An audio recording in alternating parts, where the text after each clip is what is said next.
বিষ্ণু ইসলাম সুবহানা রাব্বিয়াল আ'লা এর পাশাপাশি তিনি সিজদায় যেয়ে পড়তেন সুবহানাকা আল্লাহুম্মা রাব্বানা ওয়া বিহামদিকা আল্লাহুম্মা গফিরলি। এটা জানি না আমরা। এর অর্থ হচ্ছে, হে আমার রব, আপনার পবিত্রতা ঘোষণা করছি, আপনার প্রশংসা আমরা করছি, আল্লাহ আপনি আমাকে ক্ষমা করে দেন, আল্লাহুম্মা গফিরলি। এই দোয়াটা বিষ্ণু ইসলাম পড়তেন। এছাড়াও বিষ্ণু পড়তেন সুবহুন কুদ্দুসুন রব্বুল মালাইকাতি ওয়ার রূহ।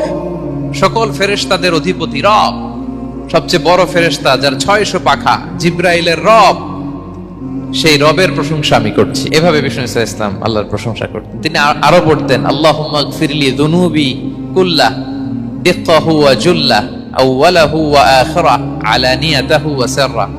আল্লাহ আপনি আমার গুনাহ মাফ করেন, ছোট গুনাহ, বড় গুনাহ, প্রকাশ্য গুনাহ, গোপন গুনাহ, ইচ্ছায় করেছে যে গুনাহ, অনিচ্ছায় করেছে যে গুনাহ, আল্লাহ সব গুনাহ আপনি মাফ করে দেন। তো এখন থেকে সিজদায় এই দোয়াগুলো, লম্বা চূড়া দোয়া আপনারা করবেন তো।